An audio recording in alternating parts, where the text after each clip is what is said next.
بسم اللہ الرحمن الرحیم نحمدہ ونصلی علی رسولہ الکریم۔ قیصر روم کے نام نامہ مبارک۔ بسم اللہ الرحمن الرحیم۔ یہ خط ہے محمد اللہ کے بندے اور اس کے رسول کی طرف سے ہرقل کی جانب، جو روم کا بڑا شخص ہے۔ سلام ہو اس پر جو ہدایت کا اتباع کرے۔ اما بعد، میں تجھ کو دعوت دیتا ہوں اس کلمے کی جو اسلام کی طرف لانے والا ہے، یعنی کلمہ طیبہ کی۔ اسلام لے آ، سلامت رہے گا اور اللہ تعالیٰ دوہرا اجر عطا کرے گا، جیسا کہ اہل کتاب سے حق تعالی شانہ کا وعدہ ہے۔ اولئک یؤتون اجرہم مرتین۔ پس اگر تو اسلام سے روگردانی کرے تو تمام رعایا کے اسلام نہ لانے کا گناہ تجھ پر ہوگا کہ تیرے اتباع میں اسلام کے قبول کرنے سے بعد رہے۔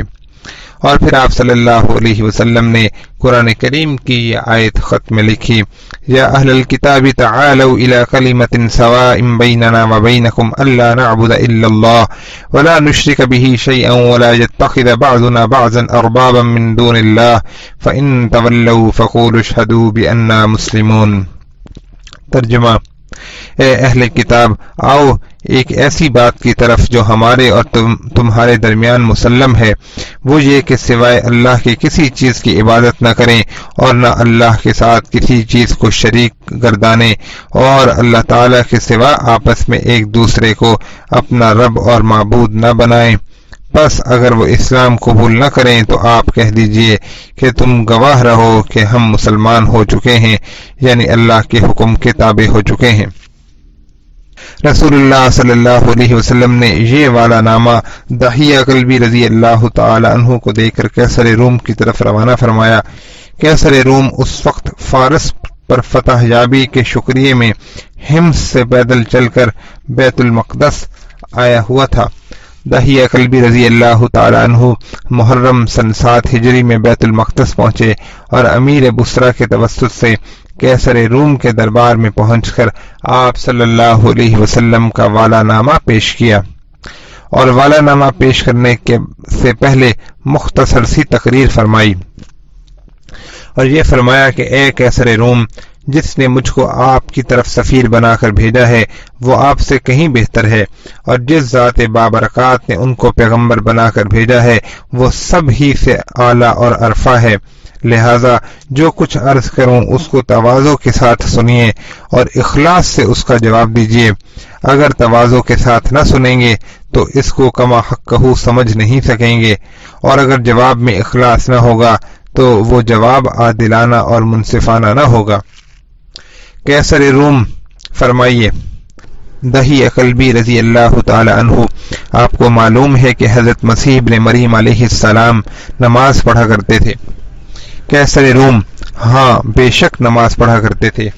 دحیہ کلبی رضی اللہ تعالیٰ عنہ: میں آپ کو اس ذات پاک کی طرف بلاتا ہوں جس کے لیے حضرت مسیح علیہ السلام نمازیں پڑھتے تھے اور جس کے سامنے جبین نیاز ٹیکتے تھے، اور جس نے حضرت مسیح علیہ السلام کو بطن مادر میں بنایا، اور جس نے ان تمام آسمانوں اور زمینوں کو پیدا کیا، اور بعد ازاں میں آپ کو اس نبی امی کی طرف بلاتا ہوں جس کی حضرت موسیٰ علیہ السلام اور پھر حضرت عیسیٰ علیہ السلام نے بشارت دی ہے، اور آپ کو اس کا کافی اور شافی علم اور پوری خبر ہے۔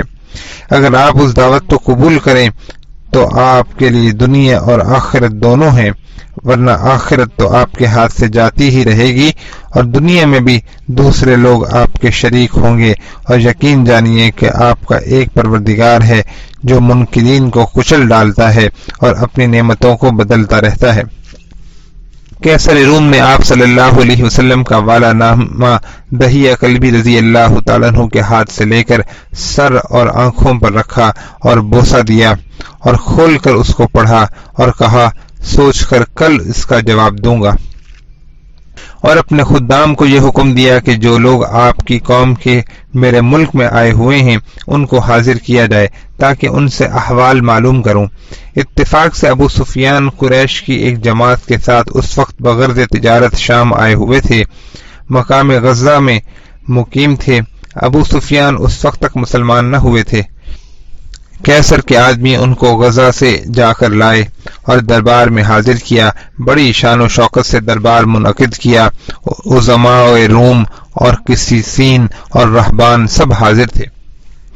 جماعت عرب سے اول مخاطب ہو کر یہ دریافت کیا کہ تم میں سے اس مدعی نبوت کا سب سے زیادہ قریبی رشتہ دار کون شخص ہے؟ ابو سفیان نے کہا کہ میں. کیسر روم نے کہا کہ تم میرے قریب ہو جاؤ، اور باقی قریش کی جماعت کو ان کے پیچھے بیٹھنے کا حکم دیا اور یہ کہا کہ میں ان سے کچھ دریافت کروں گا، اگر جھوٹ بولیں تو تم ان کی تکذیب کر دینا. ابو سفیان کہتے ہیں کہ اگر مجھ کو یہ اندیشہ نہ ہوتا کہ لوگ میری تکذیب کریں گے تو میں ضرور جھوٹ بولتا. بعد ازاں حسب ذیل گفتگو کا سلسلہ شروع ہوا. کیسر: تم میں ان کا نسب کیسا ہے؟ ابو سفیان: وہ بڑے عالی نسب ہیں، ان کے نسب سے بڑھ کر کسی کا نسب نہیں. کیسر: کیا ان کے آباء و اجداد میں کوئی بادشاہ بھی ہوا ہے؟ ابو سفیان: نہیں.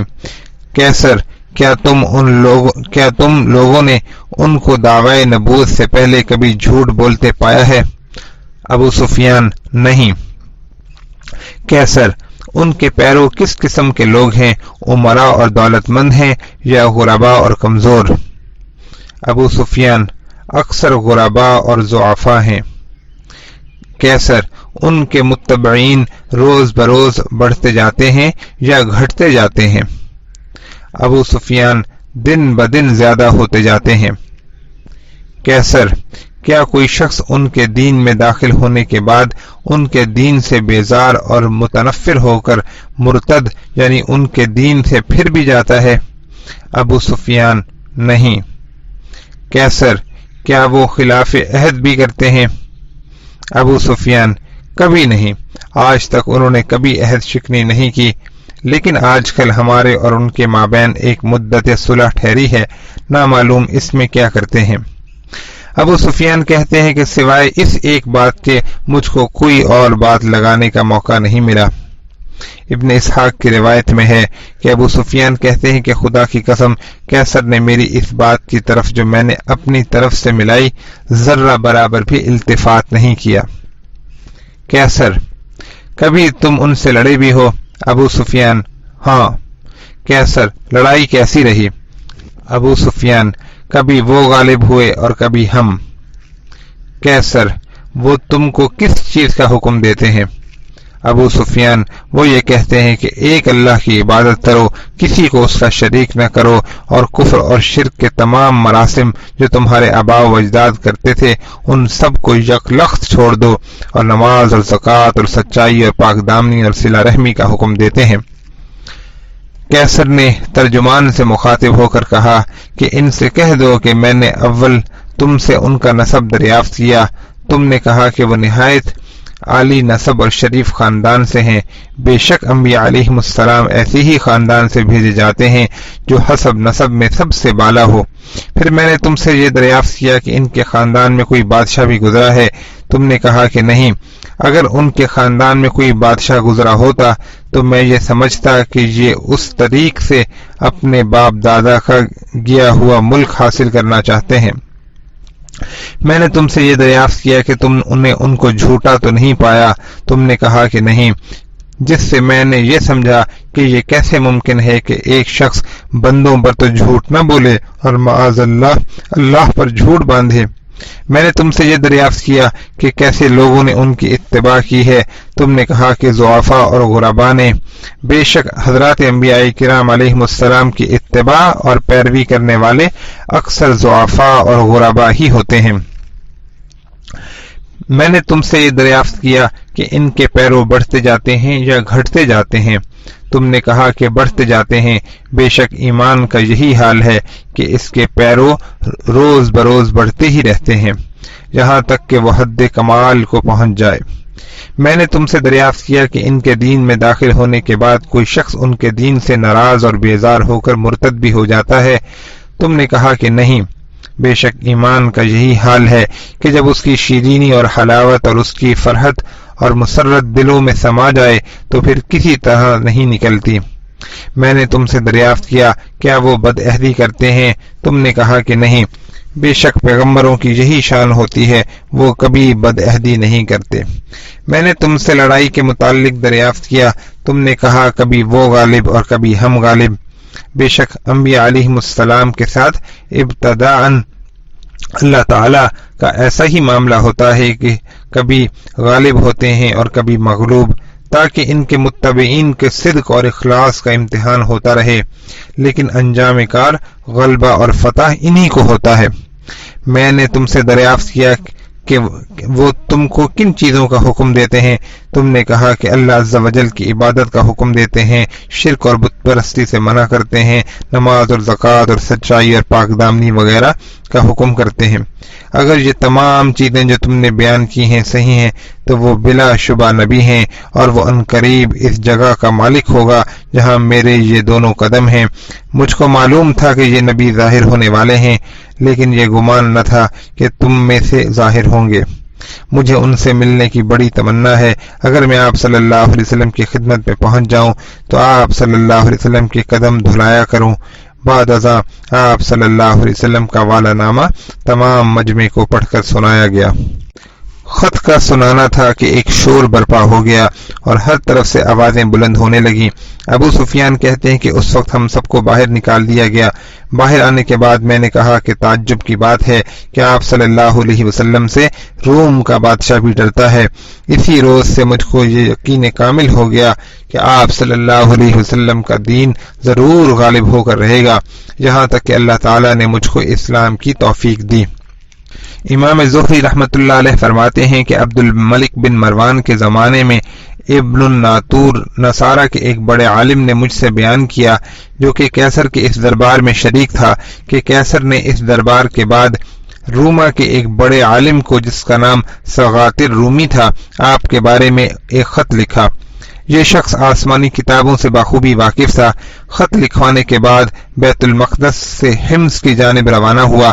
بادشاہ حمص میں تھا کہ اس کا جواب آیا کہ یہ وہی نبی ہیں جن کا ہم کو انتظار ہے اور جن کی عیسیٰ علیہ السلام نے بشارت دی ہے۔ میں نے ان کی تصدیق کی اور میں ان کی اتباع کروں گا، ان کے نبی ہونے میں کوئی شک نہیں۔ تم ضرور ان کی تصدیق کرو اور ان کی اتباع قبول کرو۔ بادشاہ نے ایک عظیم الشان دربار منعقد کیا اور تمام بطارکہ روم کو جمع کیا اور تمام دروازے بند کرا دیے، اور خود ایک جھروکے کے اور بالا خانے میں بیٹھا اور وہاں سے تمام درباریوں کو مخاطب کر کے یہ کہا کہ اے گروہ روم، تحقیق میں نے تم کو ایک عظیم الشان خیر کے لیے جمع کیا ہے، وہ یہ کہ میرے پاس ایک شخص کا خط آیا ہے جس میں اس نے مجھ کو اپنے دین کی دعوت دی ہے، اور البتہ تحقیق خدا کی قسم یہ وہی نبی ہے جس کے ہم منتظر ہیں اور جن کو اپنی کتابوں میں پاتے ہیں۔ پس آؤ اور دوڑو، ہم سب مل کر ان کا اتباع اور ان کی تصدیق کریں تاکہ ہماری دنیا اور آخرت دونوں سلامت رہیں۔ یہ سنتے ہی تمام بطارکہ روم چلا اٹھے اور نکلنے کی غرض سے اٹھ کر بھاگے۔ دیکھا کہ دروازے بند ہیں۔ بادشاہ نے حکم دیا کہ واپس بلاؤ۔ واپس بلا کر یہ کہا کہ میں تم کو آزمانا چاہتا تھا کہ تمہاری دینی شدت اور مضبوطی اور مذہبی پختگی دیکھ کر مجھ کو مسرت ہوئی۔ یہ سن کر سب خوش ہو گئے اور بادشاہ کے سامنے سجدے میں گر پڑے۔ بعد ازاں کیسر نے دحیہ کلبی رضی اللہ تعالی عنہ کو تنہائی میں بلا کر یہ کہا کہ خدا کی قسم میں خوب جانتا ہوں کہ تمہارے دوست نبی مرسل ہیں۔ مجھ کو اندیشہ ہے کہ روم کے لوگ مجھ کو قتل نہ کر ڈالیں۔ اگر مجھ کو یہ اندیشہ نہ ہوتا تو میں ضرور ان کا اتباع کرتا۔ تم سغاتر روم کے اسقف اعظم کے پاس جاؤ، وہ بہت بڑے عالم ہیں، مجھ سے زیادہ علم رکھتا ہے، نیز رومیوں میں اس کی عظمت اور وقت مجھ سے بھی بہت زائد ہے۔ تم ان کے پاس جاؤ اور اپنے پیغمبر کا حال بیان کرو۔ دحیہ کلبی رضی اللہ تعالیٰ عنہ سغاتر کے پاس پہنچے اور آپ صلی اللہ علیہ وسلم کا تمام حال بیان کیا۔ سغاتر نے کہا کہ خدا کی قسم وہ نبی مرسل ہیں، ہم ان کی شان اور صفات آسمانی کتابوں میں لکھی ہوئی پاتے ہیں۔ یہ کہہ کر ایک حجرے میں گیا اور سیاہ کپڑے جو پہلے سے پہنے ہوئے تھے ان کو اتار کر سفید کپڑے بدلے اور عصا لے کر کنیسہ میں آیا اور سب کو مخاطب کر کے یہ کہا کہ اے گروہ روم، احمد مجتبیٰ صلی اللہ علیہ وسلم کے پاس سے ایک خط آیا ہے جس میں ہم کو اللہ عز و جل کی طرف بلایا ہے۔ میں تو گواہی دیتا ہوں کہ اللہ کے سوا کوئی معبود نہیں اور احمد مجتبی اللہ کے بندے اور اس کے رسول ہیں۔ یہ سنتے ہی تمام لوگ اس پر ٹوٹ پڑے، یہاں تک کہ اسے مار کر چھوڑا۔ دحیہ رضی اللہ تعالیٰ عنہ نے لوٹ کر یہ تمام حال کیسر سے بیان کیا۔ کیسر نے کہا مجھ کو بھی یہی خوف ہے کہ لوگ میرے ساتھ بھی ایسا ہی معاملہ کریں گے۔ موجم طبرانی میں ہے کہ کیسر نے دحیہ کلبی رضی اللہ تعالیٰ عنہ سے یہ کہا کہ میں خوب جانتا اور پہچانتا ہوں کہ آپ صلی اللہ علیہ وسلم نبی ہیں، جیسا کہ سغاتر نے کہا، لیکن میں اگر ایسا کروں تو میری سلطنت جاتی رہے گی اور روم کے لوگ مجھ کو قتل کر ڈالیں گے۔ لیکن کیسر نے آپ صلی اللہ علیہ وسلم کے اس ارشاد پر نظر نہیں کی کہ اسلام لا سلامت رہے گا۔ اگر اسلام لے آتا تو دنیا اور آخرت دونوں اس کی سلامت رہتی۔ کیسر روم نے نہایت عزت و احترام کے ساتھ آپ کے والا نامہ کو سونے کے قلمدان میں رکھا۔ امیر سیف الدین منصوری فرماتے ہیں کہ مجھ کو ایک مرتبہ شاہ منصور نے کچھ ہدایات دے کے شاہ مغرب کے پاس بھیجا۔ شاہ مغرب نے ایک سفارش کی غرض سے مجھ کو شاہ فرنج کے پاس روانہ کیا جو کیسر روم کی اولاد میں سے تھا۔ جب میں نے شاہ فرنج کے پاس سے واپسی کا ارادہ کیا تو ٹھہرنے کی بابت اصرار کیا اور یہ کہا کہ آپ ٹھہر جائیں تو ایک عظیم الشان اور نادر چیز دکھلاؤں گا۔ میں ٹھہر گیا، ایک صندوق منگایا جس پر سونے کے پتھر جڑے ہوئے تھے اور اس میں ایک سونے کا قلمدان نکالا اور اس کو کھولا اور اس میں ایک خط نکالا جو حریر میں لپٹا ہوا تھا۔ اکثر حروف اس خط کے اڑ چکے تھے۔ بادشاہ نے کہا یہ آپ کے پیغمبر کا خط ہمارے دادا کیسر کے نام جو وراثتاً ہمارے تک پہنچا ہے، اور ہمارے دادا نے یہ وصیت کی تھی کہ جب تک یہ والا نامہ تمہارے پاس محفوظ رہے گا اس وقت تک سلطنت باقی رہے گی، لہذا اپنی سلطنت کی وجہ سے ہم اس خط کی بے حد حفاظت اور تعظیم و تکریم کرتے ہیں اور نصارہ سے پوشیدہ رکھتے ہیں۔ فوائد و لطائف۔ نمبر 1، خط کی ابتدا اللہ عز و جل کے نام سے ہونی چاہیے، جیسے کہ سلیمان علیہ السلام نے ملکہ سبا کے نام جب والا نامہ تحریر کیا تو بسم اللہ الرحمن الرحیم سے اس کی ابتدا فرمائی۔ نمبر 2، خط بھیجنے والا اپنا نام پہلے لکھے اور مکتوب علیہ کا نام بعد میں، جیسا کہ رسول اللہ صلی اللہ علیہ وسلم نے اپنا نام پہلے لکھوایا اور بعد میں شاہ روم کا۔ حضرات صحابہ رضی اللہ تعالی عنہم کا یہی معمول تھا کہ جب آپ صلی اللہ علیہ وسلم کو خط لکھتے تو پہلے اپنا نام لکھتے، لیکن یہ ضروری اور واجب نہیں۔ رسول اللہ صلی اللہ علیہ وسلم نے حضرت علی اور خالد ابن ولید رضی اللہ تعالی عنہما کو ایک جگہ بھیجا، وہاں پہنچ کر دونوں حضرات نے آپ صلی اللہ علیہ وسلم کی خدمت میں عریضہ لکھا۔ حضرت علی رضی اللہ تعالی عنہ نے آپ صلی اللہ علیہ وسلم کا نام مبارک پہلے لکھا اور اپنا بعد میں، اور حضرت خالد رضی اللہ تعالی عنہ نے اپنا نام پہلے لکھا۔ اس سے معلوم ہوا کہ دونوں امر جائز ہیں۔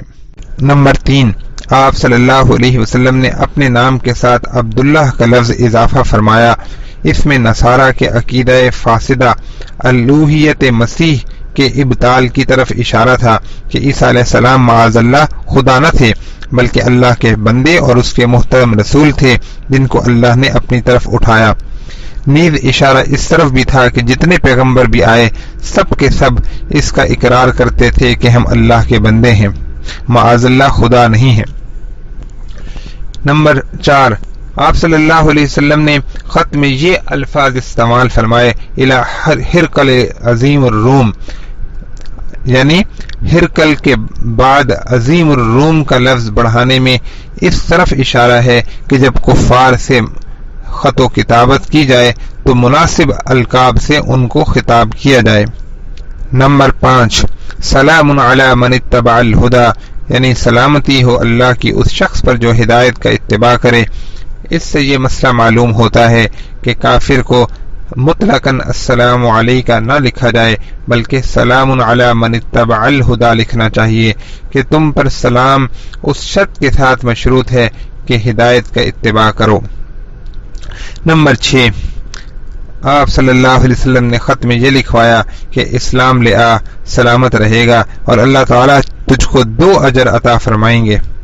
ایک اجر اپنے سابق نبی پر ایمان لانے کی وجہ سے اور ایک اجر نبی آخر الزمان صلی اللہ علیہ وسلم پر ایمان لانے کی وجہ سے۔ نمبر 7، اگر تو نے اسلام سے روگردانی کی تو تمام رعایا کا گناہ تیری گردن پر ہوگا، اس لیے کہ جو شخص کسی کی گمراہی یا ہدایت سے باز رہنے کا سبب بنے اس کا گناہ بھی اس کے سر رہے گا۔ نمبر 8، ہرقل خوب جانتا تھا کہ آپ وہی نبی ہیں جن کی حضرت عیسیٰ علیہ السلام نے بشارت دی ہے، لیکن اسلام نہیں لایا، جس سے معلوم ہوا کہ ایمان نام جاننے اور پہچاننے کا نہیں بلکہ ماننے اور تسلیم کرنے کا نام ایمان ہے۔ لہذا جو شخص آپ صلی اللہ علیہ وسلم کو نبی جانتا ہو مگر مانتا نہ ہو تو وہ شخص ہرگز مسلمان نہیں۔ اسی وجہ سے علماء محققین کا قول ہے کہ صحیح یہ ہے کہ ہرقل شاہ روم اسلام نہیں لایا تھا۔